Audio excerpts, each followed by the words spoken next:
¿Qué tal, hermanos? Muy buenas tardes tengan todos ustedes. Seguimos con nuestros estudios en Gálatas y bueno, el día de hoy finalmente vamos a pasar al capítulo 2. Y para comenzar vamos a hacer una pequeña recapitulación de lo que estuvimos estudiando la semana pasada. Estuvimos hablando acerca de las marcas de una conversión verdadera. Y hablamos acerca de cómo Pablo hablaba de su transformación, cómo en su corazón había habido un cambio de esperanza y también cómo la autoridad en su vida había sido cambiada por completo. El día de hoy vamos a seguir con las marcas de una conversión verdadera y vamos a agregar una nueva característica, una nueva marca que es el servicio. ¿Y qué les parece si leemos los versículos en Gálatas 1 que estuvimos estudiando la semana pasada? Versículo 13 dice así: porque ya habéis oído acerca de mi conducta en otro tiempo en el judaísmo, que perseguía sobremanera la iglesia de Dios y la asolaba, y que en el judaísmo aventajaba a muchos de mis contemporáneos en mi nación, siendo mucho más celoso de las tradiciones de mis padres. Entonces aquí vemos cómo la conducta de Pablo fue transformada, ¿no? Dios transformó su testimonio. Pero dijimos también que no nada más fue una transformación externa de comportamiento, fue una transformación del corazón. Que Pablo perseguía y asolaba a aquellos que pensaban diferente a él. Entonces Dios ahora le ha dado un corazón que ama a los que son incluso sus enemigos, a los que persiguen su propia vida. Después seguimos en el versículo 15 y fue donde nos enfocamos un poco más. Pero cuando agradó a Dios, que me apartó desde el vientre de mi madre y me llamó por su gracia, revelar a su Hijo en mí. Entonces vemos cómo Pablo le da el protagonismo, el crédito, el mérito a Dios. A Dios le agradó apartarlo desde el vientre de su madre. Él todavía ni siquiera nacía. Lo llamó con autoridad por su gracia para revelar a su Hijo en él, para poner las cualidades, la característica, la naturaleza divina en él y revelarla en su vida. Y bueno, en los versículos anteriores se nos olvidó mencionar la palabra que está ahí en rojo. Las tradiciones de sus padres eran lo que él celaba. Pero ahora Pablo sigue la palabra de Dios y no las tradiciones, no las costumbres, no las conveniencias de su carne, sino la palabra eterna de Dios. Y bueno, el día de hoy vamos a continuar con la segunda parte del versículo 16 y vamos a ver esta nueva marca de una conversión verdadera, el servicio. Pero ¿qué les parece si primero hacemos una oración para iniciar? Dios, te damos gracias por el estudio de Gálatas. Te pedimos que nos hables, que nos edifiques, que nos enseñes, Señor, y sobre todo que nos mantengas fieles al único evangelio verdadero, al evangelio de Cristo. En el nombre de Cristo Jesús oramos. Amén. Muy bien, versículo 16. Revelar a su Hijo en mí, para que yo le predicase entre los gentiles, no consulté enseguida con sangre y carne, ni subí a Jerusalén a los que eran apóstoles antes que yo, sino que fui a Arabia y volví de nuevo a Damasco. Después, pasados 3 años, subí a Jerusalén para ver a Pedro y permanecí con él 15 días. Pero no vi a ningún otro de los apóstoles, sino a Jacobo, el hermano del Señor. En esto que os escribo, he aquí delante de Dios, que no miento. Entonces, pregunta, ¿para qué nos salvó? ¿Para qué salvó Cristo a Pablo? ¿O para qué nos salva el Señor a nosotros? Y la respuesta está en la segunda parte del versículo 16. Para que Él le predicara a los gentiles. El Señor nos salva para que nosotros los sirvamos.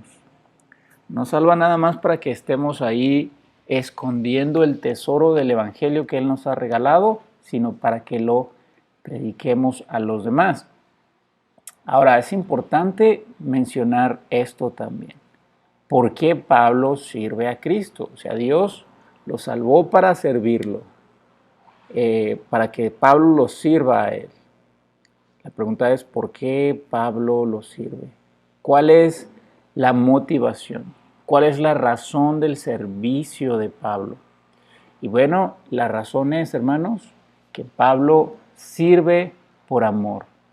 Ese es un fruto del Evangelio de gracia, que nuestro servicio, nuestra obediencia no es una obediencia basada en el miedo, la obligación, sino el amor. El Evangelio de Cristo es igual a una obediencia por amor. Y el Evangelio de obras es una obediencia por conveniencia. Entonces piensa en un momento, por ejemplo, en los mormones o los testigos de Jehová que solemos ver a menudo en la calle como misioneros, o bueno, en el caso de los testigos de Jehová, andando tocando casa por casa un sábado en la mañana. ¿Por qué ellos hacen esto? Bueno, porque si tú les preguntas, te van a decir que es una obligación que ellos tienen que cumplir para poder aspirar a pues, ganarse un lugar en el cielo. Y de hecho, por la manera en la que te lo dicen, pues ni siquiera están seguros de que lo van a lograr. Lo tienen que buscar, tienen que echarle muchas ganas, pero realmente no tienen un lugar en el cielo asegurado, según las creencias de ellos. Incluso, si tú hablas con algunos que han dejado esa religión, ese culto, te van a decir que gran parte de la razón por la que lo hacen es por la gran presión que les ponen las personas que son pues sus líderes o sus maestros, quienes les enseñan ahí. Pero el punto aquí es que ellos lo hacen por conveniencia. ¿En qué sentido la conveniencia? Sirven a Dios para recibir algo de Dios. No sirven a Dios porque lo aman, porque ya han recibido la salvación y ahora lo hacen por gusto, por amor. No, lo hacen para obtener un beneficio y en este caso el beneficio es la vida eterna. Y el caso de los testigos de Jehová y los mormones pues no es el único.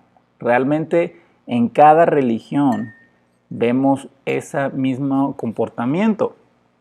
Ellos no sirven a Dios porque se saben salvos. Incluso si tienen un Dios con otro nombre, con otras cualidades, etc. Siempre es un evangelio por obras y por lo tanto es una obediencia por conveniencia. Sin embargo, el evangelio de Cristo nos concede una obediencia por amor. Mira lo que dice 2 Corintios 5, 14, 15. Porque el amor de Cristo nos constriñe, pensando esto, que si uno murió por todos, luego todos murieron, y por todos murió, para los que viven, ya no vivan para sí, sino para aquel que murió y resucitó por ellos. Ahora, la palabra aquí interesante, y es la parte fundamental de nuestro versículo, porque el amor de Cristo nos constriñe.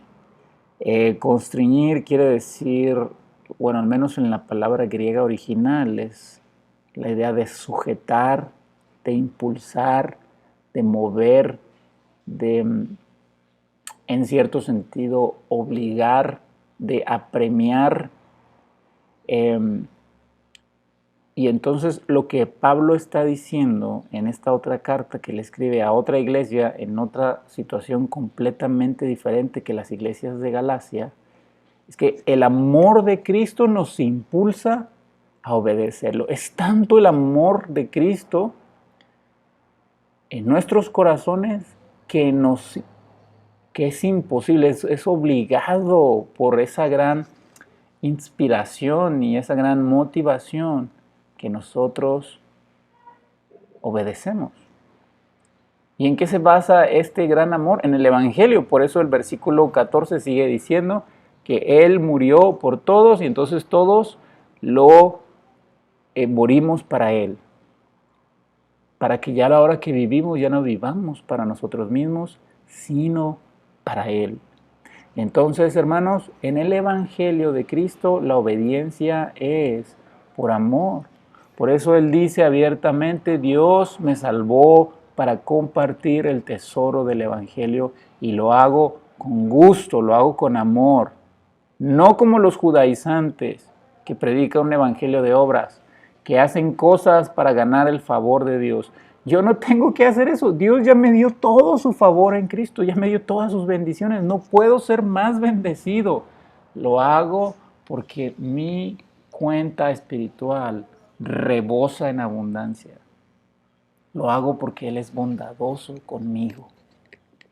Seguimos leyendo Gálatas 1:16. Para que yo le predicase entre los gentiles, no consulté enseguida con carne y sangre. Bueno, ¿qué quiere decir esto que tenemos ahora subrayado ahí en naranja? Pues quiere decir que cuando Pablo se convirtió, él no fue rápidamente a buscar contactos, ¿no? Por llamarlo de una manera más contemporánea. Por eso sigue diciendo él a continuación, ni subí a Jerusalén a los que eran apóstoles antes que yo, sino que fui a Arabia y volví de nuevo a Damasco y después pasados 3 años, subí a Jerusalén para ver a Pedro y permanecí con él 15 días. Pero no vi a ningún otro de los apóstoles, sino a Jacobo, el hermano del Señor. En esto que os escribo, he aquí delante de Dios, que no miento. Entonces, hermanos, llegamos a una marca nueva de una conversión verdadera.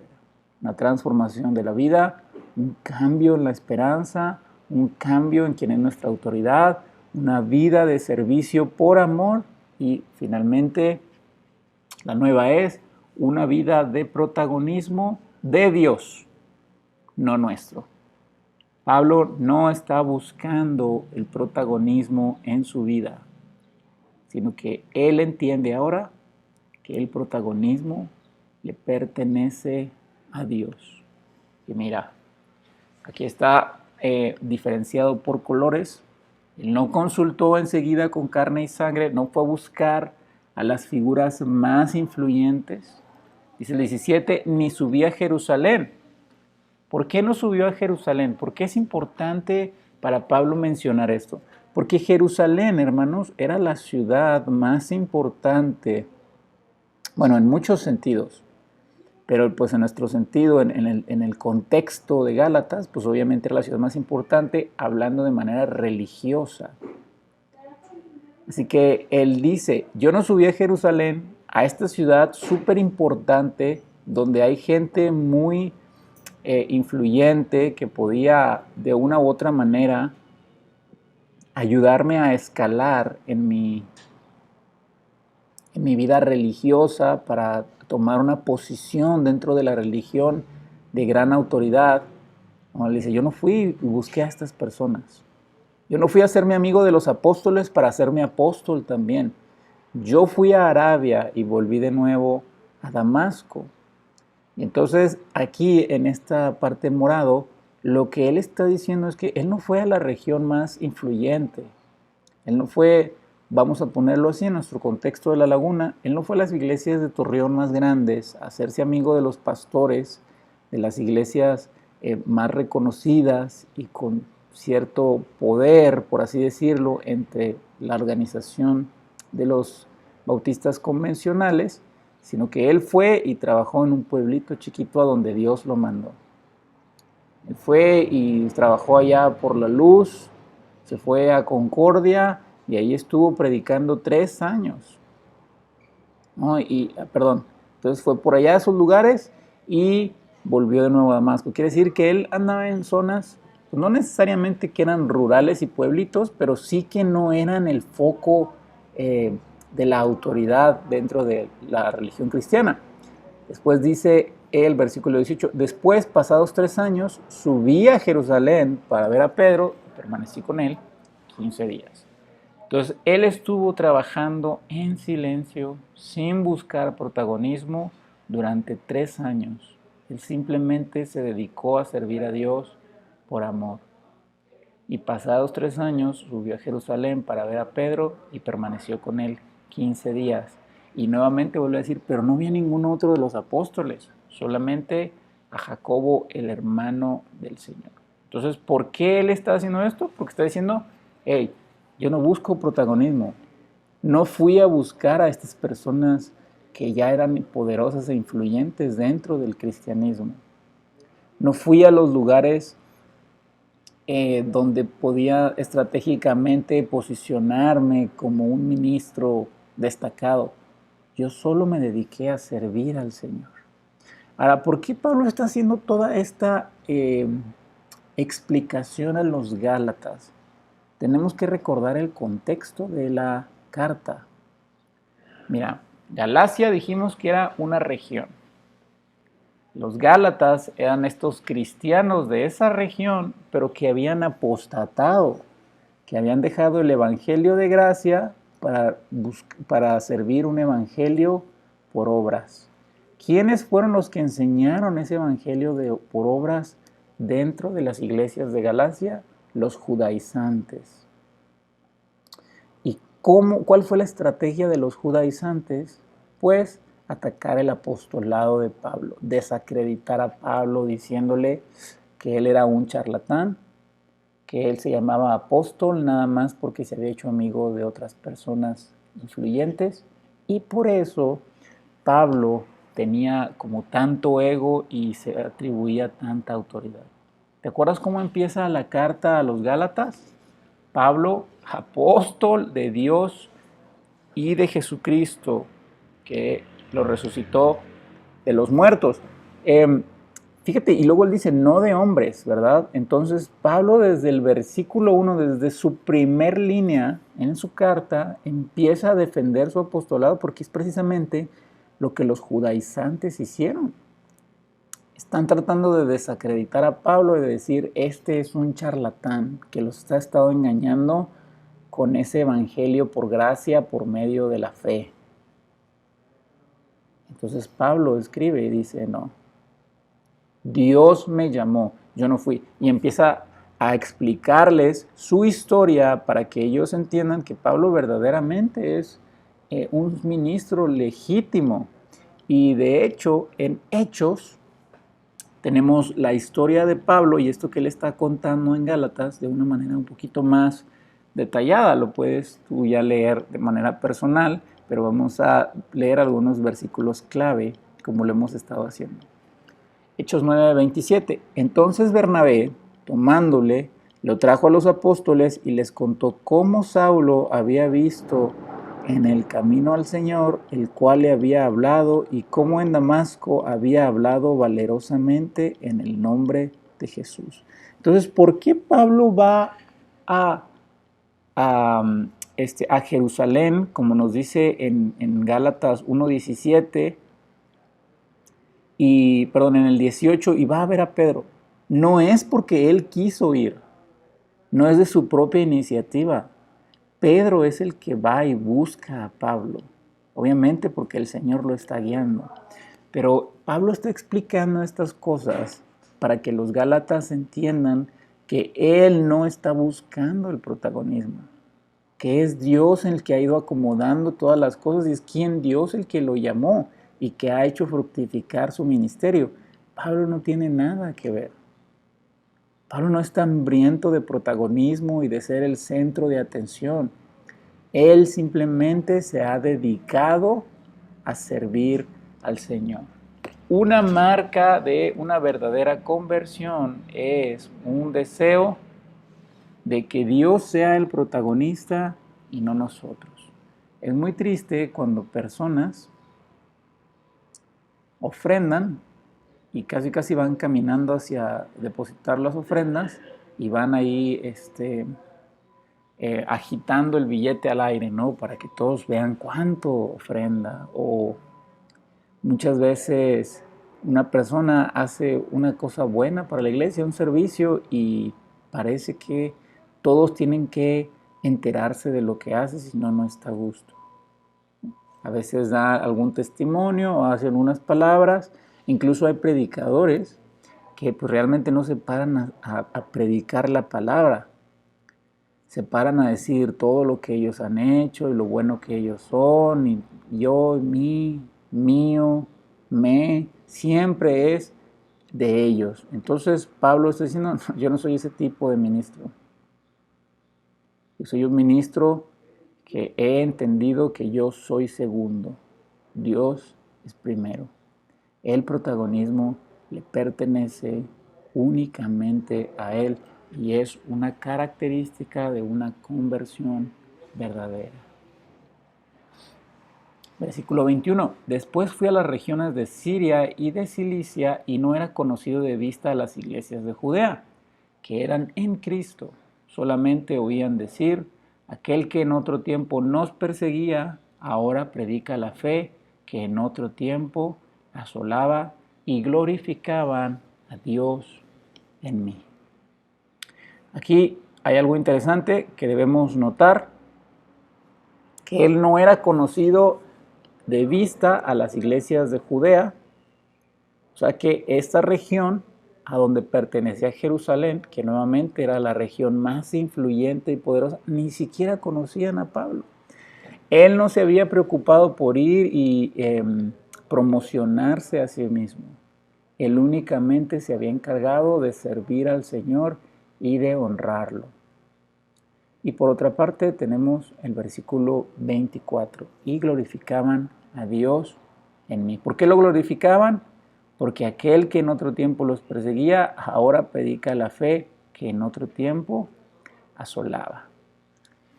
Entonces, ¿para qué salvó Dios a Pablo? Dijimos que para el servicio, pero también para algo más, y es para su gloria. Y es esta respuesta probablemente, yo diría yo que seguramente lo es, la característica más importante de la salvación, la gloria de Dios, las marcas de una conversión verdadera, una transformación en nuestro testimonio, la esperanza en nuestro corazón cambia, ya no está en nuestras obras, sino en su obra. La autoridad de nuestra vida cambia, ya no son nuestras tradiciones, sino su palabra. Ya no vivimos para servirnos nosotros mismos, vivimos para servir a Dios y a los demás. Ya no buscamos una vida de protagonismo, el protagonista es Dios. Y finalmente, hasta diría yo que la gloria de Dios encierra a todas, es la marca de una conversión verdadera más importante. Dios salvó a Pablo para glorificarse en su vida. Y mira lo que Pablo dice en la carta a los Efesios. Vamos a leer desde el versículo 4. Según nos escogió en él antes de la fundación del mundo para que fuésemos santos y sin mancha delante de él, en amor habiéndonos predestinado para ser adoptados hijos suyos por medio de Jesucristo, según el puro afecto de su voluntad, para alabanza de la gloria de su gracia, con la cual nos hizo aceptos en él amado. ¿Para qué nos escogió Dios? Para que fuésemos santos y sin mancha. Nos predestinó en amor, ¿para qué? Para ser adoptados hijos suyos, según su pura voluntad. ¿Y con qué propósito hizo estas cosas? Para alabanza de la gloria de su gracia. Esa es la meta final de Dios en la salvación. Ser Él glorificado, no nosotros.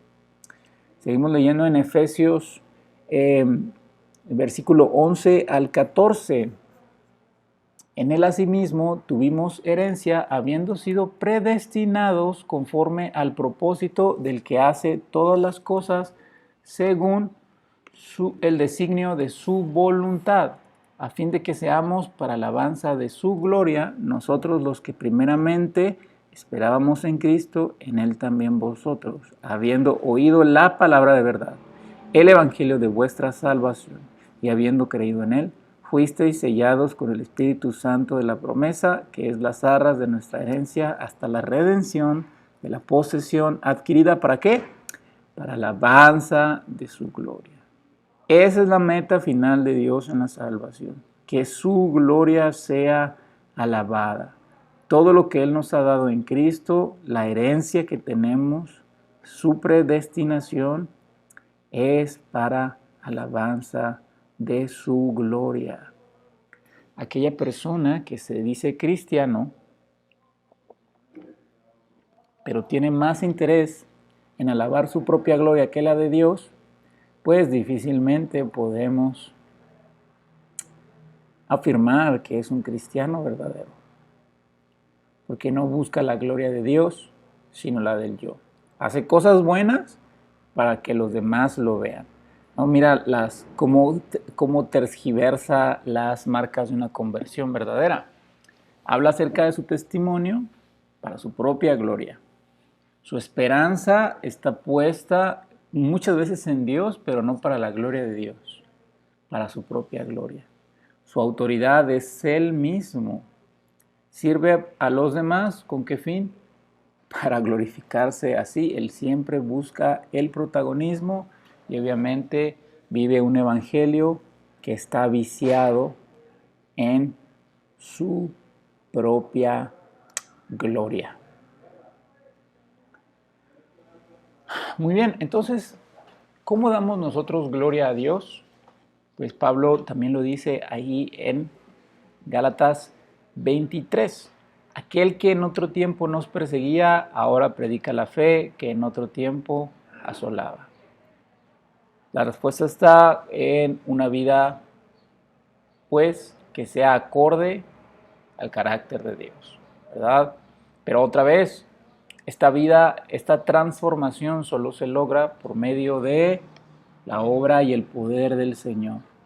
Él cambió su conducta, cambió su mensaje, cambió la razón de su servicio, el propósito de su servicio, cambió todo, absolutamente todo en su vida. Aquella persona que únicamente cree la doctrina cristiana en teoría, pero no hay una transformación en su corazón, pues esa persona no puede glorificar a Dios.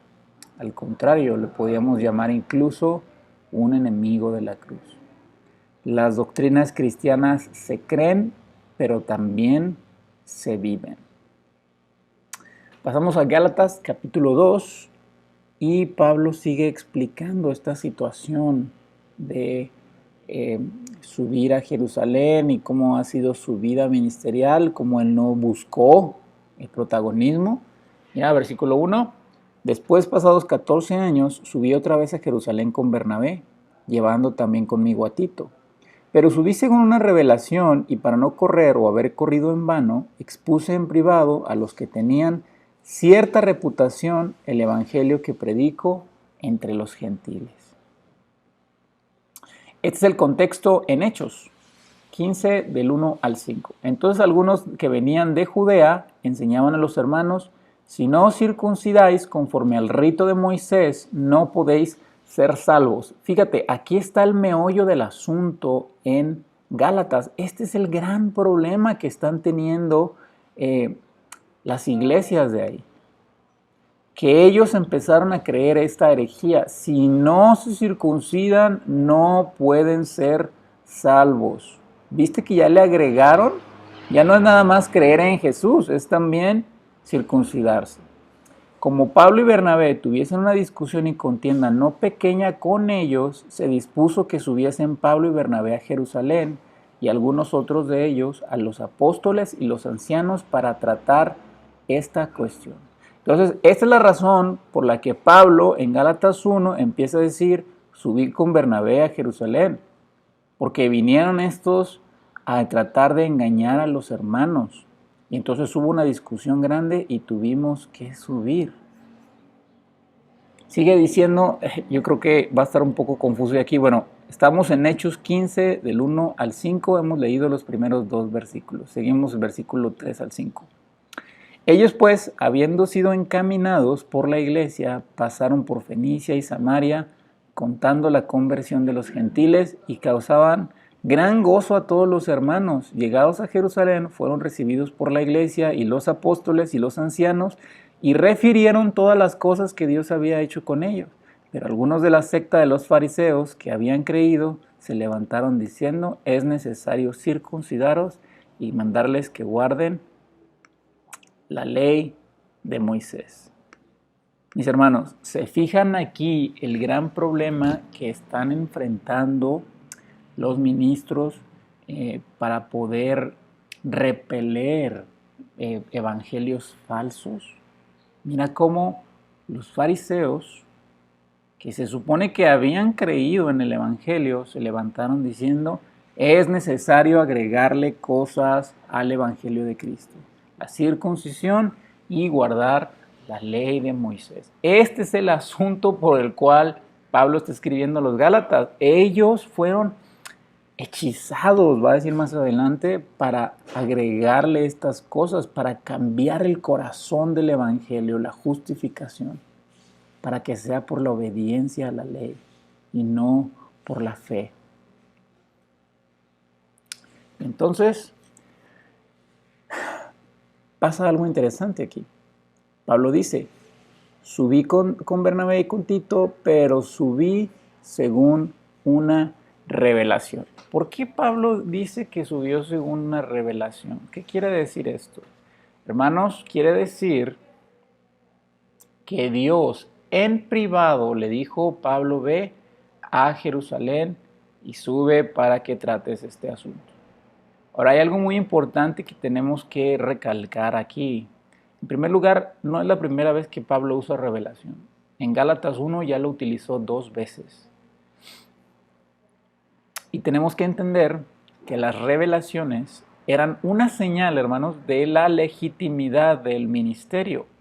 Así como a un profeta, cuando Dios le revelaba profecía y se cumplía, era porque verdaderamente Dios la había revelado. Y entonces ese profeta era un profeta de Dios. Era una señal de su vida íntegra porque obviamente Dios le revelaba su palabra a quienes tenían comunión con él. Y finalmente era una señal de autoridad para enseñar. ¿Te acuerdas cómo comenzó Pablo su carta? Pablo, apóstol, no de hombres ni por hombres, sino de Dios Padre y del Señor Jesucristo, que lo resucitó de entre los muertos. Entonces, porque Dios me enseña a mí, porque Él me revela lo que tengo que enseñar, Él reveló a su Hijo en mí, yo tengo autoridad para enseñar.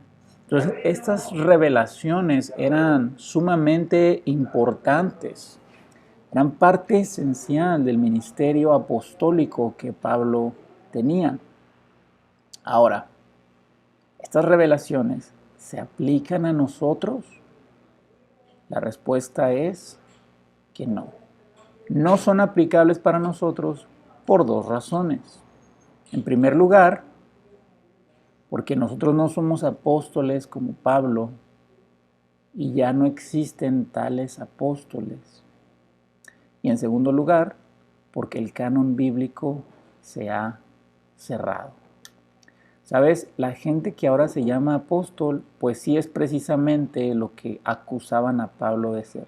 Son charlatanes que nada más quieren buscar su protagonismo, su propia gloria y que buscan engañar a las personas. No existen los apóstoles. La iglesia fue fundada sobre el fundamento de los apóstoles. Ese ministerio existió un tiempo, solamente un tiempo, en un momento específico de la historia de la iglesia para hacerla crecer y extenderla. Después de los apóstoles ya no hubo más. Ahora tenemos también el canon bíblico. ¿Por qué ya no son aplicables las revelaciones para nosotros? Pues lo hemos dicho en nuestros estudios de la Confesión Bautista de Londres, que la Biblia es la revelación final y es suficiente. Es su palabra eterna y perfecta, es eficaz y no es necesario que Dios revele cosas aparte de ella, porque entonces querría decir que la Biblia no es suficiente y que no es completa, que no es viva, que no es eterna, que caduca, que le hace falta cierta ayuda, ciertos parches y huecos donde a Dios se le pasó inspirar cosas. ¿Y sabes qué es lo más interesante, hermano? Que muchas veces las personas que buscan nuevas revelaciones tienden a ser personas que ignoran la Biblia, ¿sí? Las personas que buscan nuevas revelaciones a menudo ignoran las Escrituras. Fíjate bien, analízalo.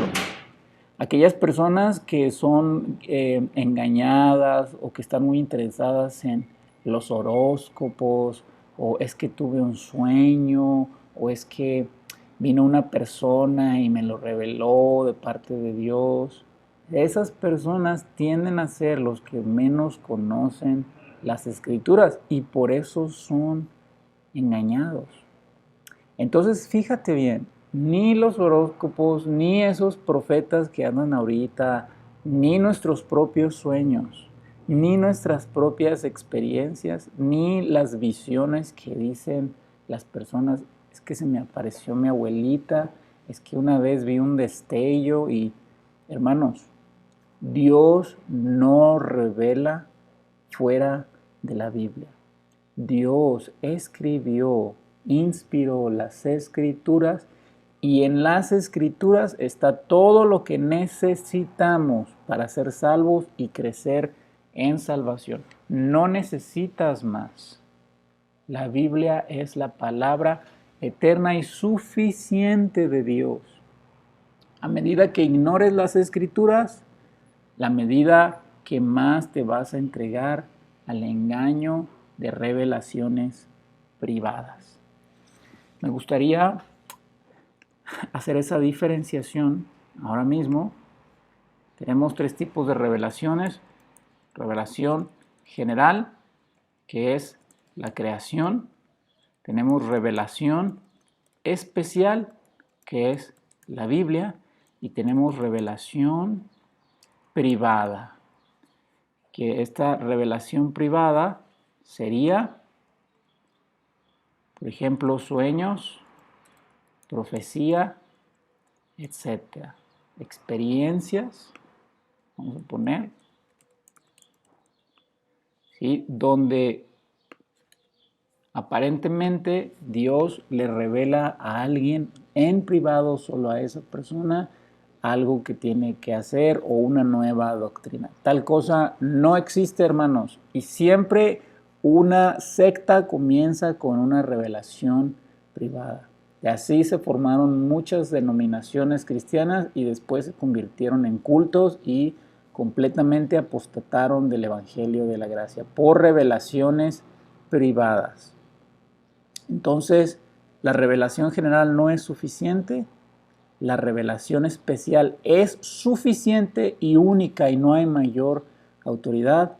Y la revelación privada cesó porque la revelación especial fue terminada en el tiempo que Dios lo determinó.